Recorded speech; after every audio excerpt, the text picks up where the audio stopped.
Ele é sociólogo, administrador de empresas, professor universitário e político brasileiro.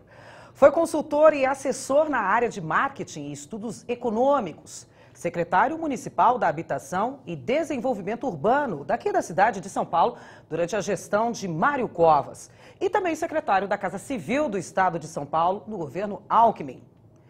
Líder do governo Fernando Henrique Cardoso na Câmara. Foi também deputado federal por São Paulo por 4 mandatos e vereador por 3 vezes. O programa Memórias do Poder Legislativo de hoje recebe Arnaldo Madeira. Muito bem-vindo, deputado, aqui no nosso programa para contar um pouco da sua história. Muito obrigado. É um prazer poder deixar registrado um pouco do que foi a minha atividade e a minha história. Eu costumo dizer que aqui no programa nós recebemos grandes autoridades, parlamentares, políticos brasileiros, paulistas e paulistanos, e que cada um que passa por aqui deixa um capítulo nessa grande enciclopédia que é o Memórias do Poder Legislativo e que ajuda quem está em casa a conhecer quem foram esses parlamentares que fizeram nós quem somos hoje, né? O senhor é natural de Santos? Eu nasci em Santos. É santista, né? Sou santista. Eu nasci, fui criado em Santos, até a adolescência eu fiquei em Santos, ou seja, fiz curso primário, o ginásio, fiz tudo em Santos. Eu só vim para São Paulo quando foi para fazer faculdade. Então a minha vida preliminar, digamos, a primeira parte da minha vida foi em Santos. E eu tenho muita satisfação de ter vivido, de ter tido a experiência que eu tive em Santos. Tenho amigos diletos daquela época, do Colégio Canadá, que foi o colégio que eu estudei lá em Santos, com quem eu mantenho contatos até hoje, nos encontramos, etc. Então, essa passagem por Santos foi uma coisa muito rica. Meu pai era sindicalista. Nossa. Eu fui do movimento estudantil, de maneira que eu tive uma atividade muito intensa em Santos até os anos 60, até 61, por aí. No momento que começava a ser conturbado, uma coisa que deixou marcas. Por exemplo, um episódio que eu lembro bem foi quando houve aquela tentativa de tomada do poder do Carlos Luiz, do Carlos Lacerda, que saíram com o navio da Marinha para Santos. O golpe, né? O tal golpe, e houve o contragolpe do lote, etc. Pois bem, eu lembro que naquela circunstância, meu pai era dirigente sindical, e uma noite ele chegou para mim e falou, olha, eu vou sumir por uns dias. Eu não vou te explicar porque que é, mas um dia você vai entender. E era essa coisa aí do movimento lá na posse do Juscelino. Já essa entrada da ditadura, começando esse ditamento um pouquinho antes, né? Antes, né? Quer dizer, foi antes da posse do Juscelino, né? Nesse período. Eu era criança de todo, né? Mas então eu tive uma vida sempre muito vinculada à política por causa dessa ligação com meu pai. Era inevitável. Que era inevitável. Qual o nome do seu pai? Bernardo de Abreu Madeira. Bernardo de Abreu Madeira. Ele era sindicalista. Sindicalista por qual área? Não, ele foi comerciário. Ele era presidente do Sindicato dos Comerciários de Santos e teve 4 mandatos. E ele teve uma vida assim, política muito intensa. Uma ocasião ele era para ser candidato a deputado estadual, mas a candidatura dele não foi registrada. Aquela época que tinha coisa das candidaturas de pessoas que seriam comunistas ou pseudo-comunistas e tal. Então ele não foi candidato. E eu tive uma vida estudantil muito intensa. Nós tínhamos no Colégio Canadá, o Colégio Canadá em Santos era uma referência na época, porque era o único colégio público que tinha em Santos, e tinha um padrão educacional muito alto, tanto que os alunos saíam, completavam o colégio, iam direto para as diferentes faculdades, sem fazer cursinho praticamente. E tinha um grêmio estudantil muito forte, que era o Grêmio Estudantil Vicente Carvalho. E ali se fazia muita política, muita disputa e tal. Então, foi uma época, digamos assim, de muita militância política e, ao mesmo tempo, de estudo, né? E ali eu conheci gente muito significativa na nossa história. Por exemplo, o Plínio Marcos, eu conheço dessa época. Plínio Marcos Vila e Santos. Naquela época, no Gonzaga, que era o lugar que a gente encontrava à noite, estava quase toda noite lá nos bares do Gonzaga a Patrícia Galvão, a Pagu. Então, o Santos tinha uma vida, digamos assim, intelectual e política intensa. Muito intensa. Aí, fazia parte, né, do Santista. Quer dizer, fazia parte, digamos, da formação de um jovem nascido em Santos e que, por exemplo, um personagem que foi deputado na Assembleia Legislativa e que foi amigo daquela época do Colégio Canadá é o Nelson Fabiano. Olha Nelson só. Fabiano é contemporâneo meu. Um mundo pequeno. É um contemporâneo meu dessa época de... Nós não convivemos na mesma turma e tal, mas ele é uma figura que eu lembro bem dessa época do movimento estudantil e tal, entendeu? E foi, enfim, foi uma... Foi uma boa base.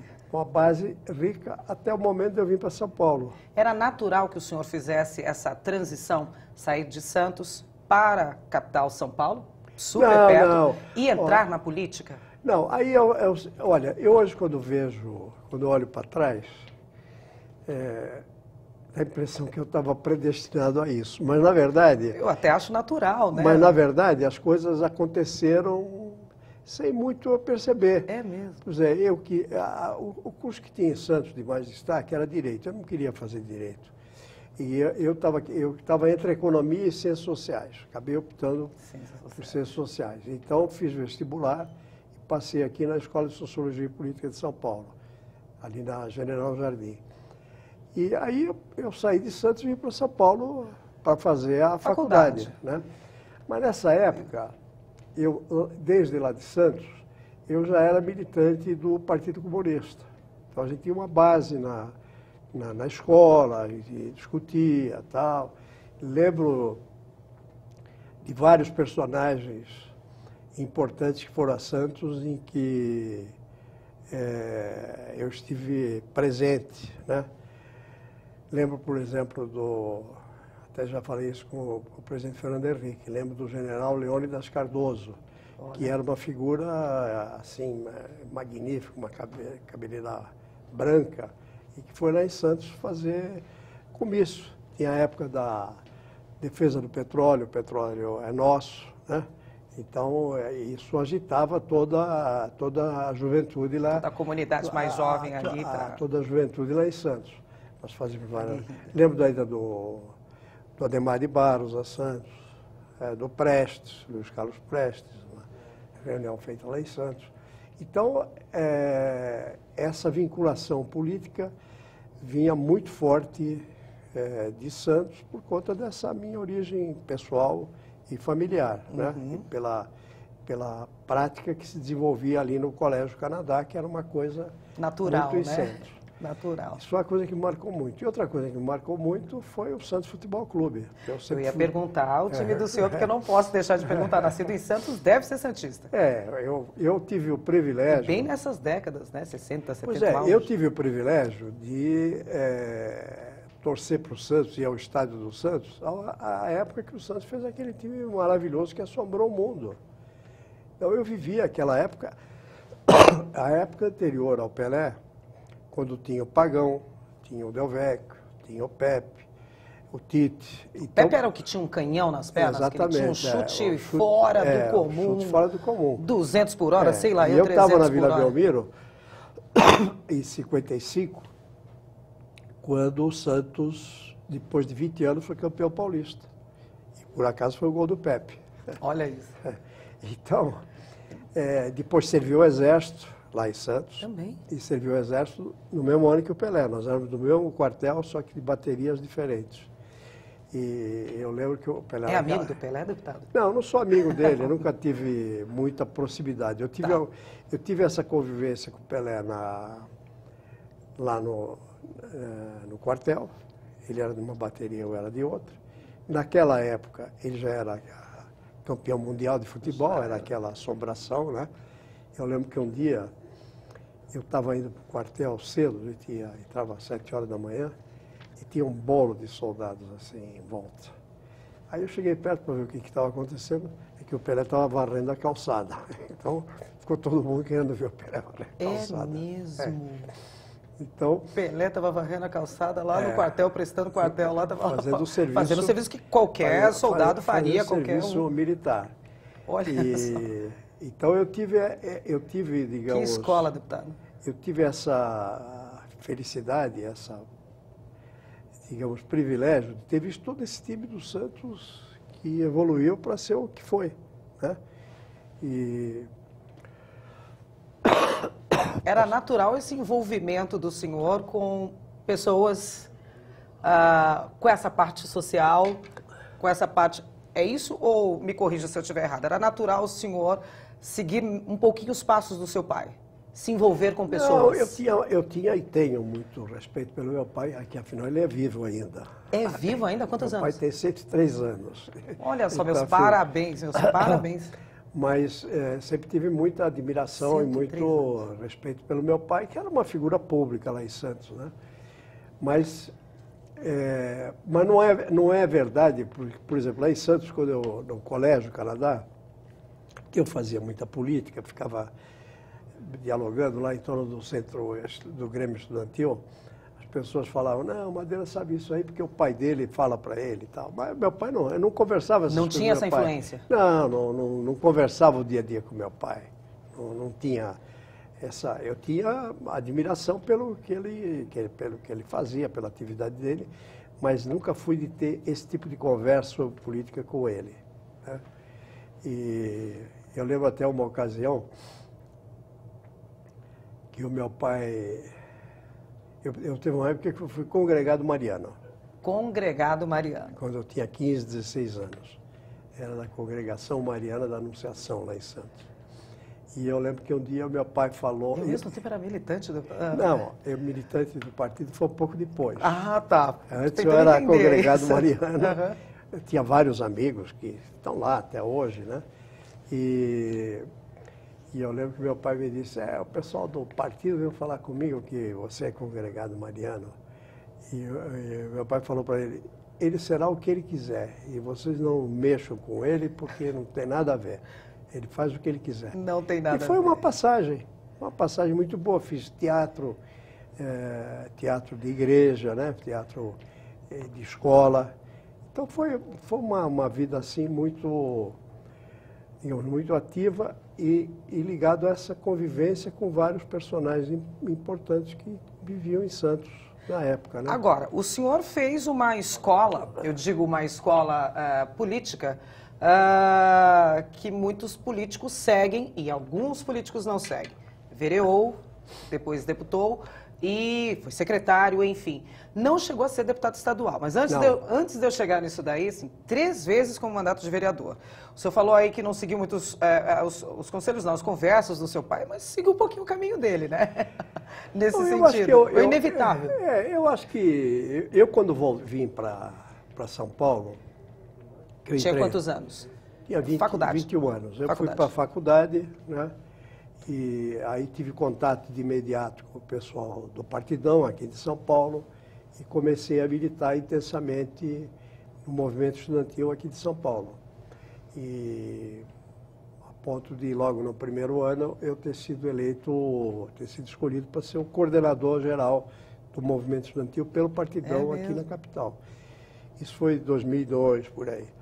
Bom, e aí eu tive uma atividade política muito intensa no movimento estudantil. Aí dessa época eu conheci o Serra foi candidato a presidente da UEE, com meu apoio, o Michel Temer, eu tenho episódios de política estudantil, poucos, mas tanto com o Serra quanto com o Michel Temer, que foram meus contemporâneos. O Sérgio Mota era o coordenador da AP e da Ação Popular, que era um movimento que derivou da JUC, mais à esquerda. E nessa época eu era o coordenador do Partidão. Então as decisões sobre eleição da UEE, eleição da UNE, eram coisas que nós discutíamos, conversávamos, tal, né? Então aí foi, digamos, essa coisa de fazer política estudantil veio naturalmente como consequência dessa atividade que eu tinha em Santos. Natural, né? Até chegar no golpe de 64. Eu lembro de congresso da UE, congresso da UNE, que eu participei, fui um dos dirigentes. E tinha, por exemplo, lá em Santos tinha uma pessoa que hoje é um advogado muito importante aqui em Santos, aqui em São Paulo, Luiz Rodrigues Corvo, que ele foi o vereador mais jovem de Santos. Ele se elegeu vereador em Santos e teve meses de atuação, porque logo depois teve a Revolução de 64 e ele foi dos primeiros a ser cassados, né? Ali o senhor ainda não era político? Não, eu era político, mas eu não tinha mandato. Fazia política. Fazia política, mas não tinha mandato. Naquela época, inclusive, eu já estava em São Paulo, né? E nessa atividade do movimento... Que época, deputado? Que época. Nessa atividade do movimento estudantil e depois também na atividade político-parlamentar. Uhum. Eu fui um dos coordenadores da campanha de uma pessoa que eu reputo muito inteligente, muito importante na minha reflexão política, que foi o Odon Pereira. Ele foi um jornalista da Folha de São Paulo, mas antes de ser jornalista da Folha de São Paulo, ele foi vereador aqui da Câmara Municipal de São Paulo. Foi vereador. E o senhor trabalhou na...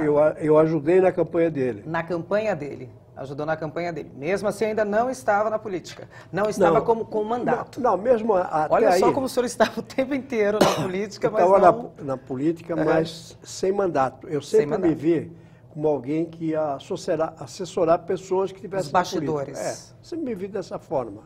Então, eu nunca pensei assim...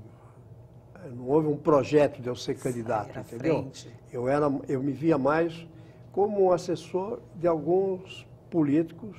O primeiro que eu coordenei intensamente a campanha foi o Odon Pereira, que se elegeu vereador e com quem eu trabalhava muito, né, na época. Bom, aí eu fui para a faculdade, estou fazendo faculdade e fazendo política. Eleições... né, as coisas acontecendo no país. As secretarias e tal. E aí, em 64... começo de 64, eu fui convidado para ir a um congresso em Florença, um congresso congresso internacional. Lá na Itália. Lá na Itália. E eu fui, digamos, indicado pelo Partidão. O Partidão que me indicou para ir lá nesse congresso. Lá estava... Outro que estava lá nesse congresso do Brasil era o Vinícius Caldeira Brante, que na época era presidente da União Nacional dos Estudantes. Não, tinha saído da presidência da União Nacional dos Estudantes e estava lá também participando desse evento. E ali foi uma coisa muito interessante, porque foi num período em que a esquerda ela era dominada pelo debate sino-soviético. É uma coisa que hoje está distante para as pessoas, mas aquilo era muito... Socialismo. Muito forte. Quer dizer, qual era o tipo de socialismo? Se era da União Soviética ou da China, entendeu? E tinha os cubanos, porque já tinha havido a Revolução Cubana. Fidel. Quando eu fui para lá, já havia, entre os estudantes, uma discussão sobre se a Revolução devia ser feita por focos de atividade guerrilheira, como foi o negócio do Guevara, e que o Régis Debray escreveu um livro a respeito. Então, eu estava no meio desse debate, mas eu tinha uma postura muito crítica a esse negócio de luta armada, de guerrilha. Eu sempre fui muito resistente a isso. Eu achava que a gente tinha que trabalhar na política, no parlamento, na atividade legal constituída. Sempre foi essa a minha postura. E lá eu tive a oportunidade de ver esse debate entre as pessoas presentes. Ali na frente. Para você ter uma ideia, o Congresso era basicamente um Congresso esquerdista, de gente de esquerda, né? Tinha católicos de esquerda, mas era basicamente de esquerda. E a então União Soviética e a China, os dois grandes convidaram pessoas que estavam lá, jovens que estavam nesse evento, para ir para a China, os chineses, e para ir para Moscou, os russos, né, os soviéticos. E aí? E aí eu optei por ir para a União Soviética, para Moscou.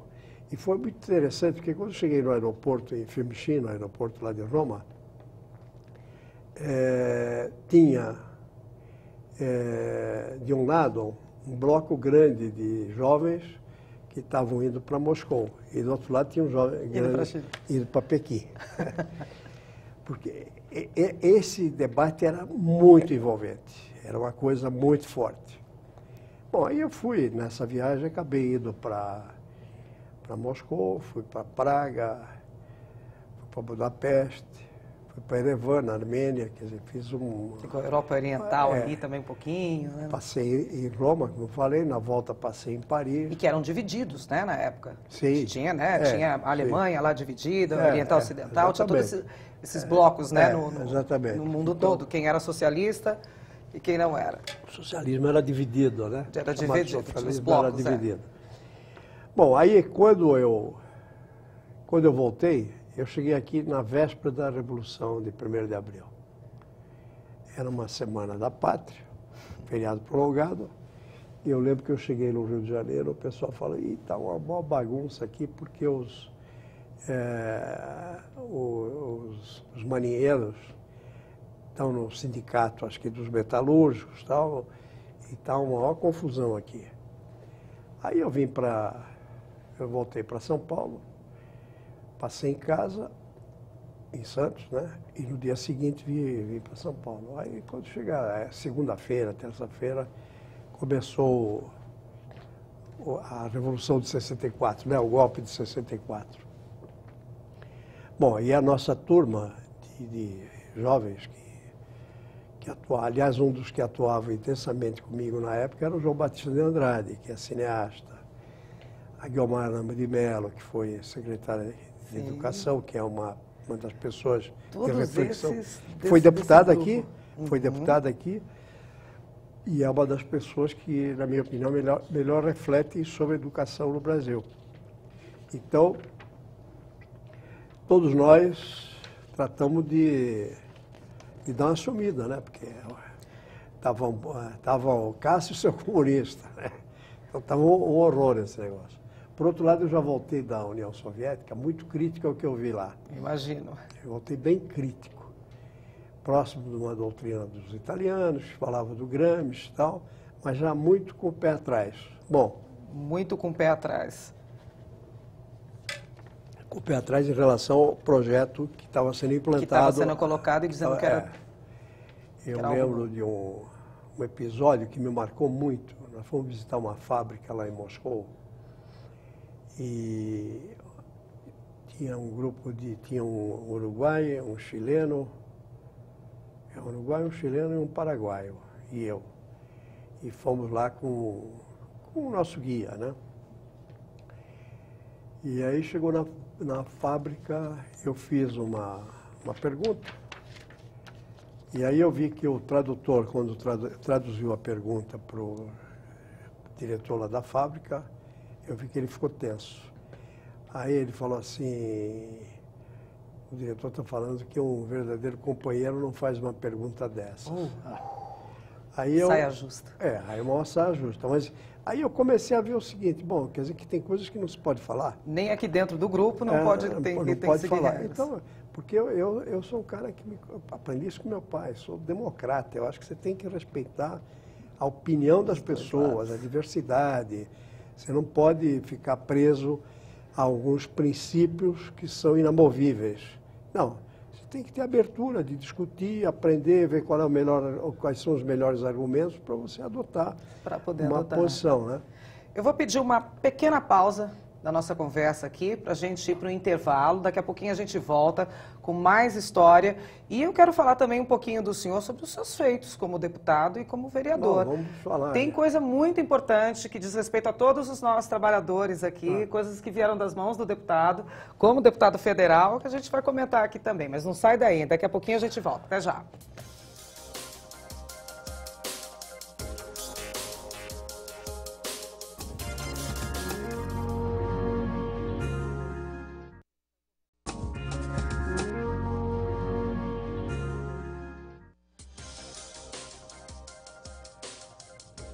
Estamos de volta com o programa Memórias do Poder Legislativo, um programa produzido e idealizado pela Associação dos Parlamentares do Estado de São Paulo.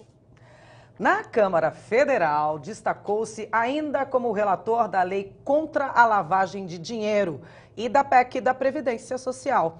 Ele também é autor da Lei 9.676 de 1998, que favorece os trabalhadores domésticos autônomos e trata da ampliação do prazo de recolhimento das contribuições ao INSS. Nosso entrevistado hoje no programa é o ex-deputado Arnaldo Madeira. Ex-deputado, eterno deputado, sempre deputado, que o senhor não gosta que fale isso. Deputado foi uma fase da vida. O fato é que, voltando onde nós estávamos... Voltando, a gente estava lá na União Soviética, o senhor chegou aqui no Brasil. Eu cheguei aqui no os Brasil, companheiros não... aquele tumulto, nós nos escondemos, porque havia uma coisa de perseguição, de lideranças políticas. Tinha esse medo mesmo, né? Eu lembro um dia que eu estava andando no Lago do Aroche, com mais dois ou três amigos, andando no Lago do Aroche. Aí, de repente, vinha uma viatura da PM, com os policiais, com o braço assim na janela da viatura. Do camburão, do carro. E olhando assim para todo lado. E eles não estavam olhando para a gente, eles sabiam que era ali, mas nós ficamos tão assustados que foi o canal pulado, né? Saímos correndo. Na verdade, o negócio da viatura é ficar circulando para impor a ordem. Falar, tal, estamos né? aqui. Mas nós ficamos com medo que estavam nos procurando e fomos embora. Bom, mas o fato é o seguinte, aí houve o golpe. Eu terminei, nesse período, eu já estava dando aula em cursinho para vestibular. Eu dei aula durante um bom tempo em cursinho para vestibular. E aí eu fui concluir meu curso e resolvi fazer um pós-graduação.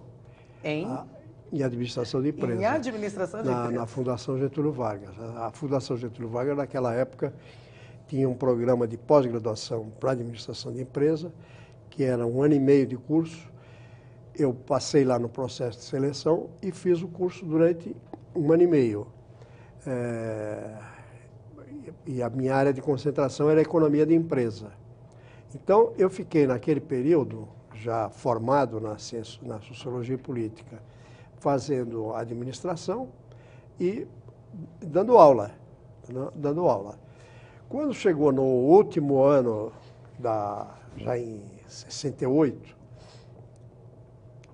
quer dizer, já estava terminando a pós-graduação, eu fiz uns testes no Banco de Boston e vim a ser estagiário no Banco de Boston, aqui em São Paulo, ali na Líbero Badaró. Mas continuava com a atividade política. Eu sempre trabalhei apoiando candidatos. Eu lembro de ter apoiado o Goldman, o Flávio Berrebá, quando foi candidato a deputado estadual. Lembro do Reschke, quando foi também deputado estadual. Foram pessoas que eu apoiei. Ou seja... Estava sempre ali.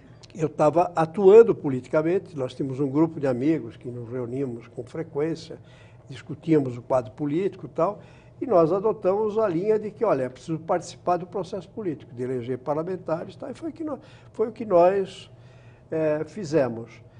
Eu aí entrei lá no Banco de Boston, tive uma ascensão muito rápida, virei o segundo homem da área da Boston financeira, né? Mas eu, depois de um tempo ali no Boston, inclusive negociações, tal, que eu estava muito entrosado no mercado financeiro, eu achei que devia mudar de área, ir para uma área de produção. Aí eu entrei no mesmo prédio que tinha o Banco de Boston, na Boston Financeira, tinha a Olivetti. Aí fui trabalhar na Olivetti, que na época era produtora, vendia máquinas da datilografia. Datilografia, muita gente não deve saber o que é assistindo ao programa, mas... E calculadora. É o nosso antigo computador. O nosso antigo... E calculadora. Então, as máquinas de escrever eram produzidas aqui. As calculadoras eram produzidas na Argentina. Então, tinha toda uma negociação aí. Bom, e na Olivetti eu acabei ficando muito amigo do superintendente da Olivetti, que era uma figura muito interessante. Era um italiano de Bolonha, que além de atuar como empresário, ele pintava, ele gostava de artes plásticas e tal. Tem até um quadro que ele me deu, que ele produziu e me deu. E esse Guido Santos Sessanta, é o nome dele.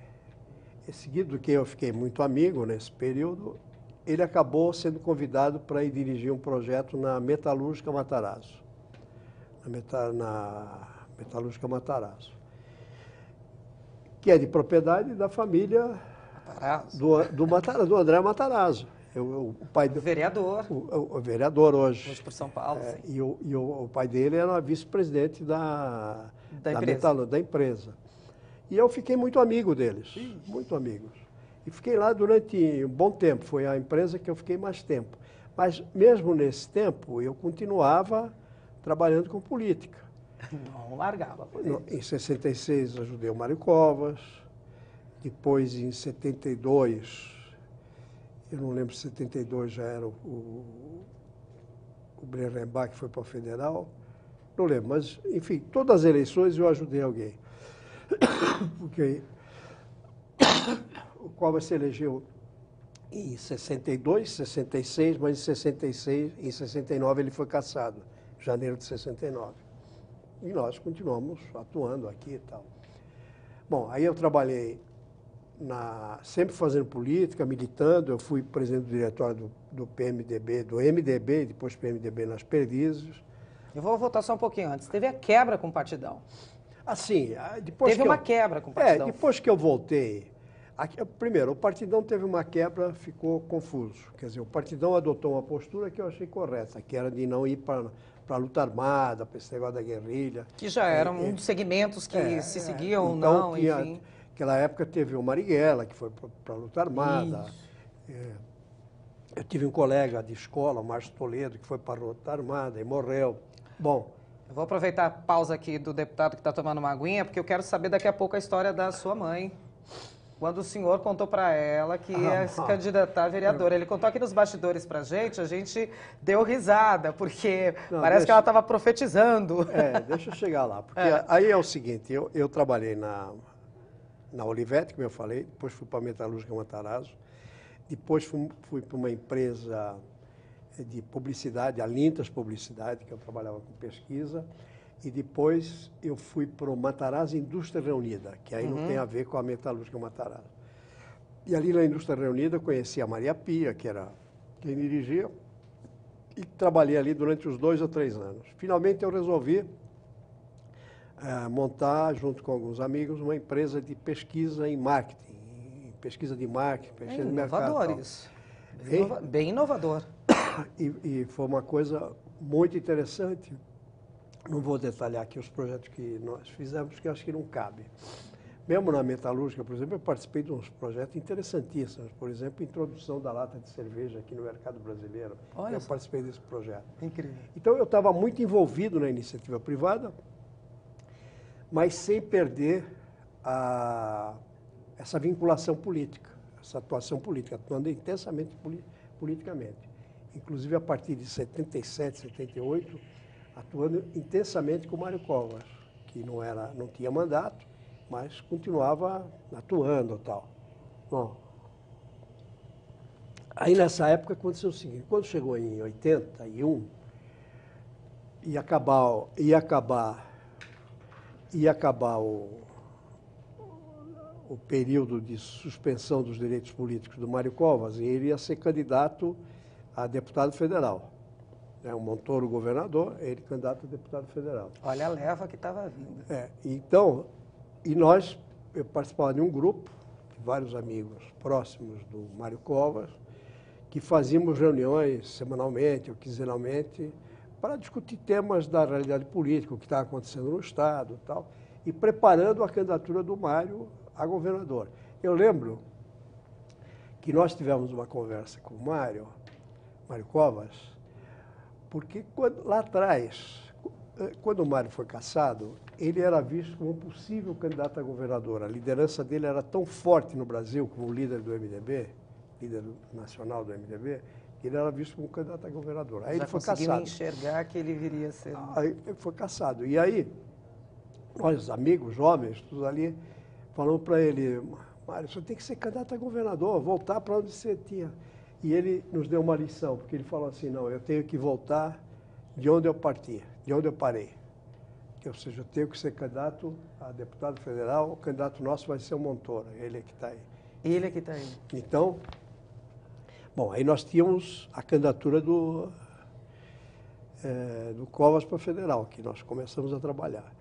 E tinha o Nelson Fabiano, que era de Santos, meu amigo do Colégio Canadá, que era de Santos, candidato a deputado estadual. Então, nós estávamos com a chapa Mário Covas, tinha o Montoro, governador, o Covas federal, o Fabiano de estadual. Aí um dos amigos, numa das reuniões, falou assim, pô, nós precisamos ter um vereador aqui em São Paulo também. Aí um deles falou assim, Zé Maria Monteiro. Zé Maria Monteiro. Ele falou, Madeira, por que você não sai candidato a vereador? Uai. Ele não precisou falar 2 vezes. Falou, eu topei.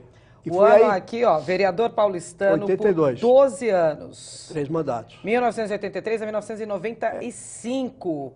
E presidiu a Câmara Municipal de São Paulo em 91 e foi um dos 3 relatores da lei orgânica do município. Exatamente. Quer dizer, o senhor já chegou chegando, como a gente costuma dizer. Veja, eu fiquei muito entusiasmado com essa proposta que o Zé Maria fez e que o Mário topou de eu ser candidato a vereador aqui em São Paulo. E conta a história da sua E mãe, aí- senão eu vou me esquecer disso daí que eu falei para todo mundo em casa e agora eu esqueço. Né, Aí, Diego? veja, aí aconteceu o seguinte, eu naturalmente estava todo fim de semana, uma vez cada 15 dias, lá em Santos, para falar com meus pais e tal.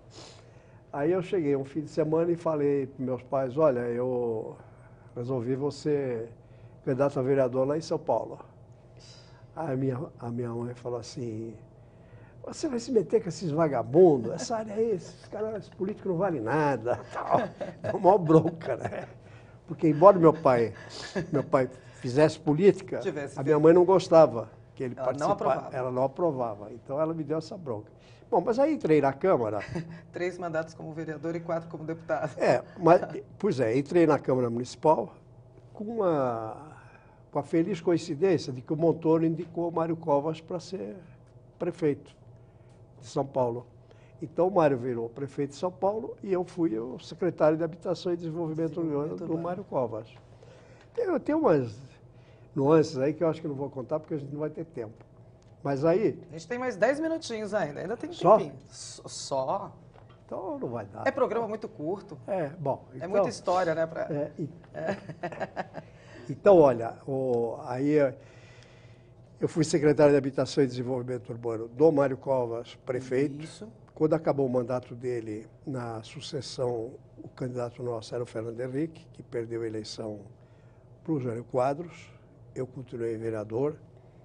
E, aliás, uma coisa que eu tenho muito orgulho é que no mandato do Jânio Quadros, eu apoiei uma lei sobre a poluição visual da cidade. Essa lei da ficha limpa eu fiz lá atrás, em 86, 87.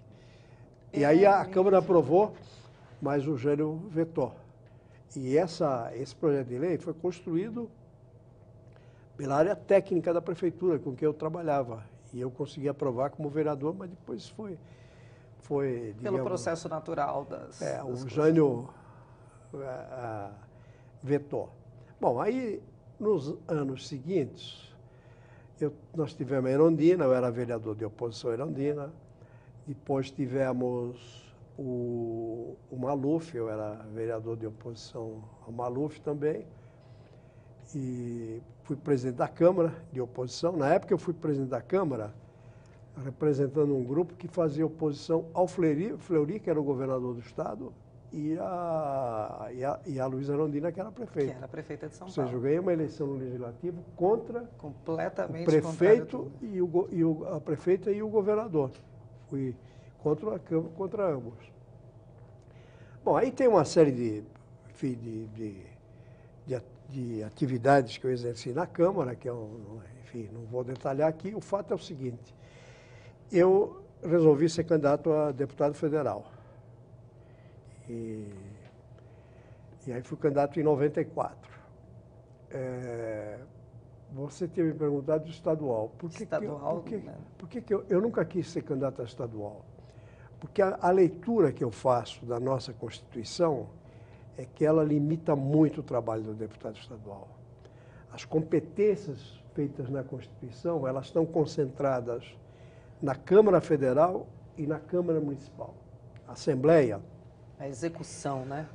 A Assembleia ficou muito exprimida entre essas duas legislaturas, a federal e a... Isso é um erro. Isso aí um dia precisa mudar.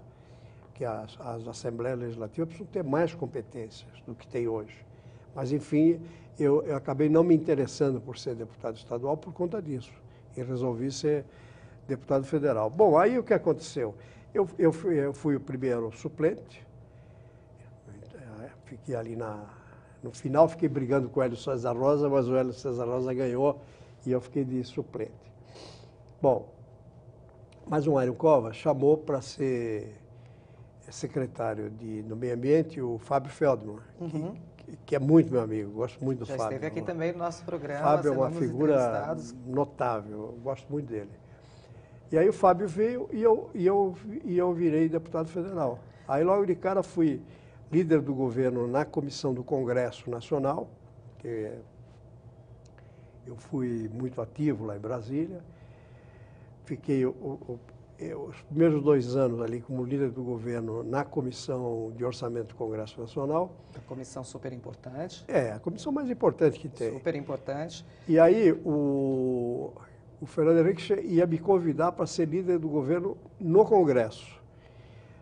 Mas aí o Serra me convidou para ser candidato a vice-prefeito dele em 96, né? 96, aqui aí eu fui candidato a vice-prefeito com o Serra, disputamos, perdemos a eleição e eu voltei a exercer meu mandato lá em Brasília a toda. Aqui eu vou cortar o senhor rapidinho só para entrar com essa informação. De 1996 a 2002, o deputado Arnaldo Madeira esteve presente todos os anos, sem exceção, na lista dos 100 cabeças do Congresso. Isso é uma bondade dos jornalistas na época. É mesmo? É mesmo? Será que é só bondade? Ou é competência, deputado? Não, eu acho que eu tive uma atuação muito intensa no parlamento e eu era, enfim, um deputado que procurava ser muito ativo, né? E tanto que depois o Fernando Henrique, no final do primeiro mandato, em 98, o Fernando Henrique me convidou para ser líder do governo na Câmara. E aí eu fiquei como líder do governo nos 4 anos finais do Fernando Henrique, né? Aquele período, o período do Fernando Henrique, foi um período muito rico, porque foram feitas muitas mudanças na legislação. Se você pegar, por exemplo, a lei antes, um divisor de águas, né? É um antes e depois, é antes do Fernando Henrique e depois do Fernando Henrique. Ou seja, as medidas para a modernização do país, para a privatização de várias atividades, crescimento, né? Que levaram ao crescimento posterior, foram feitas nessa gestão do Fernando Henrique, eu participei intensamente. Algumas coisas nós perdemos, por exemplo, a reforma da Previdência. Eu fui relator da reforma da Previdência. O que aconteceu? A coisa mais importante que tinha na reforma da Previdência era a fixação da idade mínima para aposentadoria. Porque há uma coisa que é difícil o conjunto entender. Mas veja o seguinte, o Brasil é um país que, felizmente, as pessoas estão vivendo mais, a vida mais longeva. Não dá para o cara se aposentar com 45, 48 anos e viver até os 80 por conta do Estado. Então, o estabelecimento da idade mínima, no fundo, é prevenir o futuro. Agora, nós perdemos por um voto. E o que acontece? A situação demográfica do país, desse ponto de vista do equilíbrio das contas da Previdência, ela só está piorando. Porque, como eu disse, as pessoas estão vivendo cada vez mais, estão nascendo cada vez menos crianças, então vai chegar um momento em que você não vai ter forças para cobrir o que você tem que pagar de aposentadoria. Você pensar o futuro, né? Por isso que eu fui crítico, inclusive, ao PSDB recentemente, quando votou contra aquela fator previdenciário. Porque o fator previdenciário foi criado pelo fato de que nós perdemos a idade mínima. E com o fator previdenciário, qual é a ideia? Que o sujeito que se aposenta mais tarde ganha mais, para estimular as pessoas a ficarem mais tempo. Mas, infelizmente, aqui no Brasil há um conceito generalizado que a aposentadoria é uma espécie de salário adicional. Quer dizer, o sujeito se aposenta não é para parar de trabalhar. Para descansar. Não, ele se aposenta para ter uma renda adicional e continuar trabalhando. Isso é inviável. Não dá. Não dá, isso vai estourar, mais cedo ou mais tarde vai estourar. E quanto alguns falam aí que tem mais 15 anos de vida esse sistema, mas eu acho que nós estamos no limite. Tanto que essa é uma das questões que o presidente Temer tem colocado como uma das questões que ele precisa resolver. É uma coisa que, se você conversa tete a tete com as pessoas, em pequenos grupos, as pessoas entendem. Mas quando junta muita gente e começa a dizer, olha, direito dos trabalhadores, não sei o quê, aí fica difícil. Um pouquinho mais difícil. Deputado, então, a gente tem mais 3 minutinhos aqui para encerrar. Infelizmente, o nosso programa aqui passou voando. Para mim, eu tenho um termômetro, que quando passa voando assim a hora, porque o papo foi bom. Tá bom, só faltava um cafezinho aqui pra gente e um biscoitinho amanteigado, né? Mas o senhor, qual foi o último ano do senhor como atuando na política com mandato? Não, o meu último mandato foi em 2010. Meu mandato acabou em 31 de janeiro de 2011. Tá. Quer dizer, portanto, meu último ano legislativo foi 2010. Fazem 7 anos, 6 anos e meio. Mas aí eu tenho uma notícia aqui, ex-secretário de Covas e Alckmin, assumir coordenação da campanha de Aécio. O senhor não para. Ah, bom, isso é verdade. O senhor não para. O senhor não está no mandato, mas... Isso aí é verdade. O Aécio, em um certo momento da campanha, me convidou para ajudar no programa de governo. E eu fui ajudá-lo. Né? Não disse não, né?